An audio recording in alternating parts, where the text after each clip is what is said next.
What's up, you guys? This is Muay Thai level 1. We're about to do a class with Keith. So we're going to start off with a quick warm-up. All right, Keith, go ahead and jog in place right now. So we're just jogging in place, staying on the balls of our feet, staying nice and loose. We're going to move forward and backwards. So these are small steps. Usually in Muay Thai, you want to have small steps. You don't want big, huge, gigantic steps. We're trying to be efficient with our energy.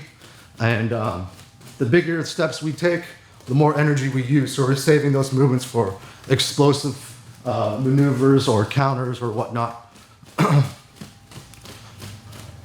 So this is just like we're jogging in place. We're getting heartbeat rising, loosening up our legs and our feet. And then pretty soon we'll move to high knees.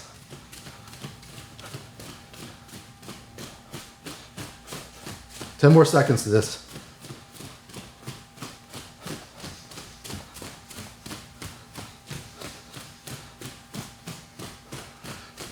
All right, high knees now.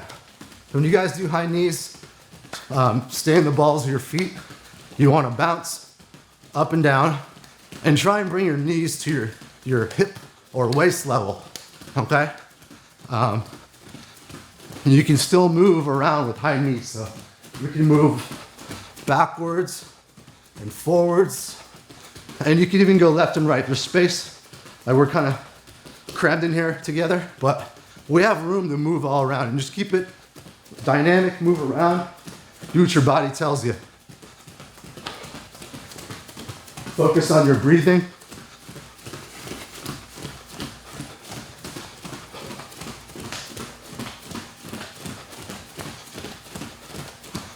Make sure to stay in the balls of your feet. Don't be flat-footed. 5 more seconds of this. All right, twists.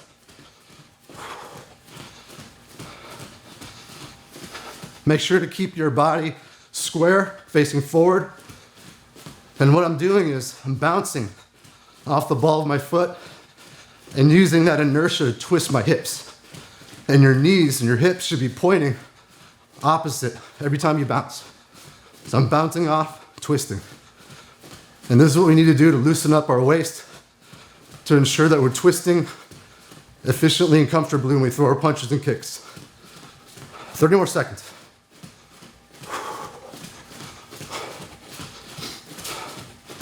Also, my arms are just nice and loose, almost like I'm doing a roundhouse kick. I'm doing a scissor with my hand, my arm, opposite motion with my legs. 5 more seconds.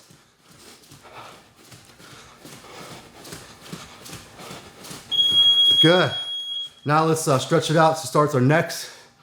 Just look up and down.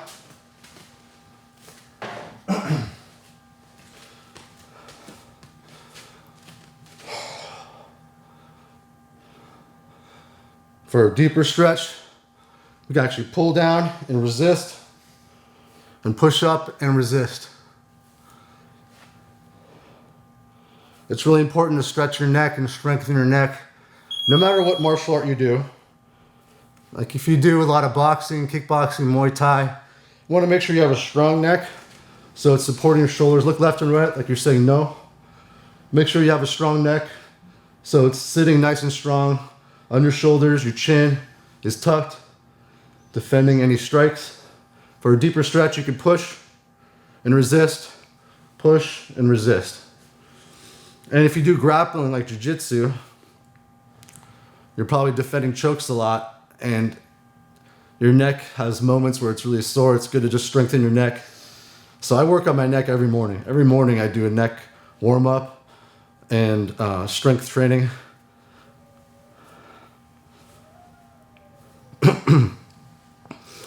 All right, let's do half circles now. Keep your chin tucked, shoulders relaxed. Let's do back half circles and full circles. Let's go both ways. Now I'm going to give Keith some room here. He's going to warm up now on his shoulders. So we're going to do a shoulder shrug, forward, and backward. And make sure you have enough room. You're gonna do big circles now. Big circles. There you go. So we'll be doing a lot of punching today. The theme of this class is just under lead strikes. So Keith's gonna be jabbing a lot. His lead, his left shoulder, he's a righty. So his left shoulder is gonna be burning hopefully by the end of today for all the jabs he's gonna do. And then we're gonna do spaghetti arms and we're gonna twist.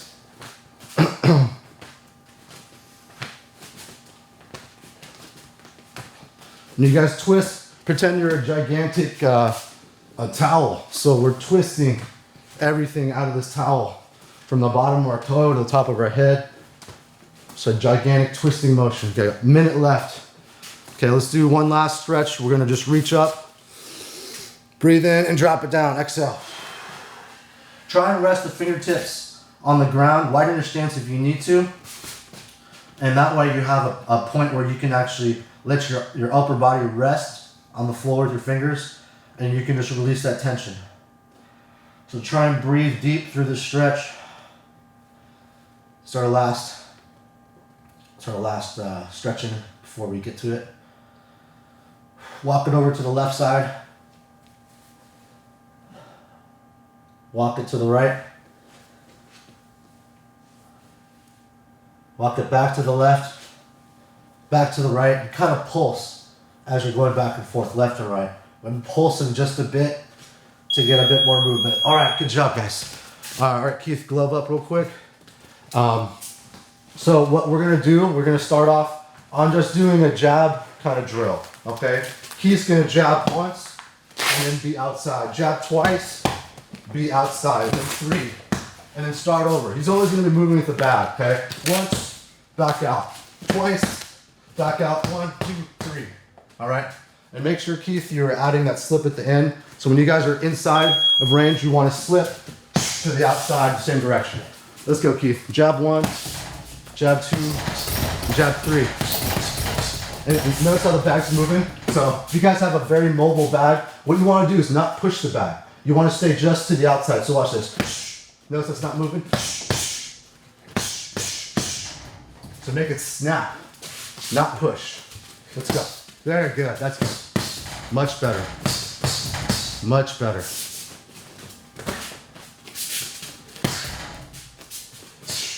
There you go. And notice that he's breathing at the same time. That's really good. You want to exhale when you punch. He has good footwork. He's not crossing his legs. He's adjusting to the movement of the bag.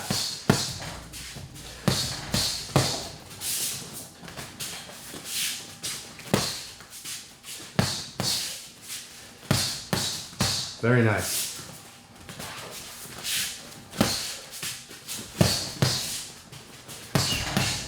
And when it swings down, instead of stopping it, like grabbing it, what you want to do is when you have it one, that's going to stop it. Have your initial jab stop the bag. Nice. Very good.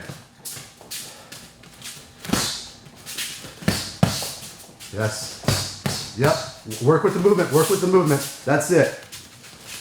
That's why it's good, you guys, to have a dynamic bag that moves. A lot of people use the static banana bag, and those are good, especially when adding low kicks. But when you have a bag that swings this much, you have to adjust your footwork, your distancing, everything. These are things that you can get from a moving 4-foot boxing bag like this. And it teaches you good technique, because if you push your punch, you're going to make that bag swing more. But if you snap your punch, you're going to stop that bag from moving, and then you punch it again, you'll make it move again. So that's why it's good to have this kind of bag. 1 minute left, Keith. You're doing awesome. Nice snapping punch. Notice he's not pushing the bag anymore. His technique is getting better. That bag isn't moving too much, right? He's staying on the outside. He's not too close where his elbows are cramped up. Really good.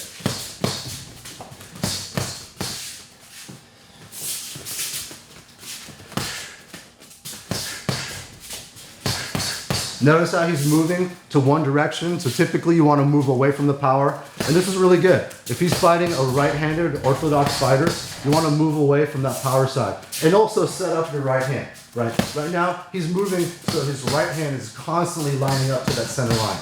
He's moving in one direction. 10 more seconds, Keith. Really good. Time. Good job, Keith. All right, so this next round, Keith's going to be still focusing on the jab, but using that to play into the teep. So all he's doing, he's going to jab, teep, and he's going to jab again, right? So he's going to jab, teep, and use that jab to stop. Okay. So if the technique is really good, he's not going to push the bag until he does the push kick. So bomb, push kick. Notice how you don't hear the spring from being a push. What you want is that impact. Right? That's what you want to do. Snap, snap, snap. Good. So this is working on timing and accuracy, right? And technique. And a really good snapping jab, a really good snapping push kick isn't going to yank on the bag. It's like you're pushing. You're putting too much emphasis on pushing through the strike. But what you want is direct impact and then recoil.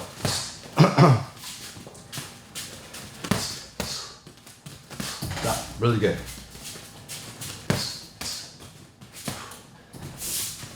And there's two reasons why at the end I want him to stop that. If someone's coming at him, what a jab does where you stop it like that is it becomes something called long guard, which we'll talk about in a lesson, okay? So it's a defensive and offensive thing. He's controlling the distance with his lead jab, lead teep, and then stopping the bag or the opponent from coming at him, okay? 2 minutes left. Good. Because when you're controlling the distance on someone, maybe they're really aggressive, you want to control that center line. Okay, that center line is something I'm controlling and I want distance from. So if someone is trying to invade my bubble or my comfortable distance, I want to stop them. I mean, there's two ways we can stop them too. If Keith wanted to, he can throw a lead teep and then stop again with a lead teep. There's two different ways to stop someone from coming at you. Okay, but you got to control that center line. Minute and a half left.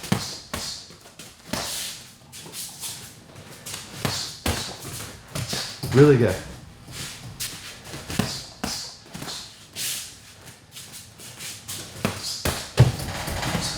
Good. Control that push. There you go.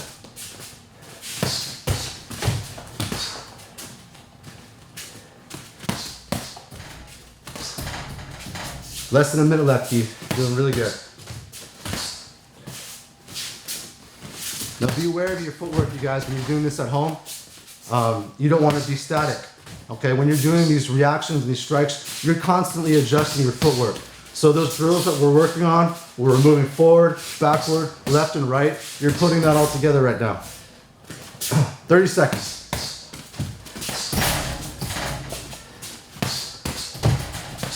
Good.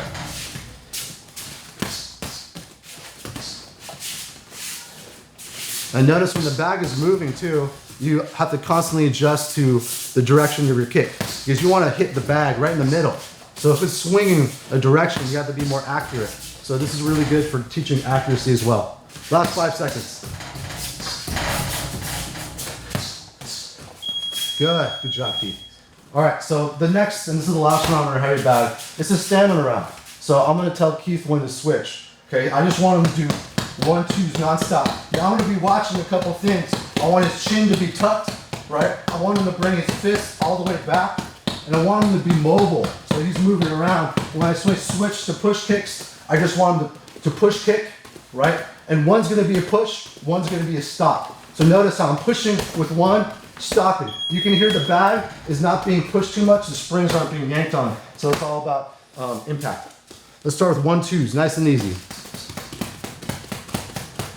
Good. Then move around the bag, Keith. So I like to end a lot of times with stamina. The reason being is if you're in a fight, usually by the end of the round, that's when you're tired. That's when your hand falls down. That's when you get knocked out. Okay, how many times have you seen a fight where one fighter is winning, maybe the whole fight, and at the very end he gets a little tired, and then he makes one mistake and he gets clipped and he gets knocked out. So what we want to do is make sure we build stamina. So when our shoulders are burning, we're still pushing through, right? We're building endurance and stamina with our shoulders. And we're also building good form. The chin has to stay tucked. So his chin, if it's not tucked, you're gonna get knocked out too. All right, let's do 1 minute of push kick, and then you're gonna stop it with this, the rear. Stop, good. Good. And this drill is more focused on your touch, but also stamina, because he's moving nonstop. Both legs are active, but he's not just kicking aimlessly at a bag. Okay, you're working on your accuracy. You're doing the lead teep, and then the rear teep is used for stopping an incoming person, right? If you can stop someone with your rear teep, you can knock the wind out of them because you're using their energy against themselves. 20 more seconds this Keith. Doing good. Good. I really like his footwork. He's getting out of the way of the bag, almost like sidestepping. When you sidestep a strike, like a push kick, you're getting out of the way. So if that person's coming at him with a big straight strike, whether it's a big right hand or a big push kick, he's not even in the way of that. He's out of the way. All right, back to 1-2s. Last minute, Keith.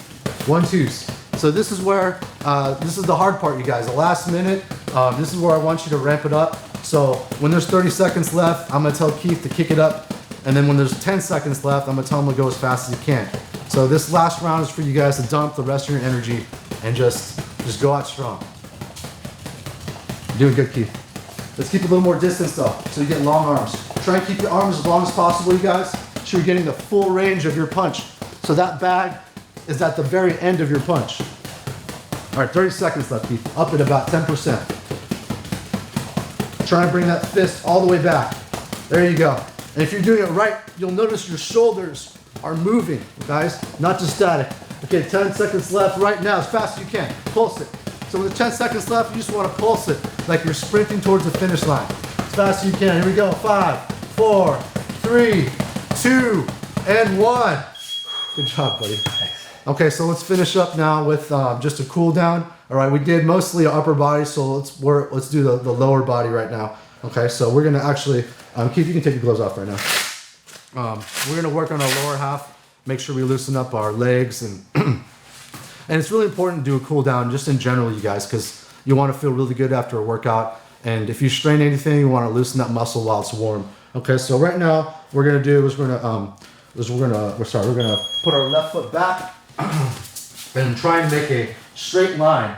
Okay, straight line from our left ankle to our left shoulder. And we're gonna push back on that heel. I'm pushing back on that heel, so I'm stretching the quad right now. And then conversely, you can actually rest your left knee on the ground, point your foot up in the air, and kind of dip your hip towards the ground and stretch your hips. And just do that back and forth at your own pace. Right now, we're just really loosening up that left leg. Working on my calf and my quad. And my hips. Now let's switch it up. Other side, same thing. Make a straight line from your right shoulder now to your right ankle.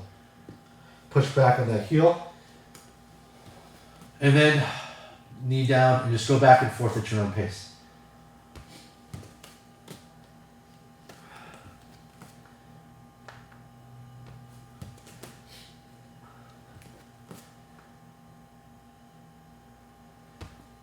Good. Let's go both feet back now. We're going to do downward facing dog. So walk our hands slightly closer to our feet. And we're going to arch up.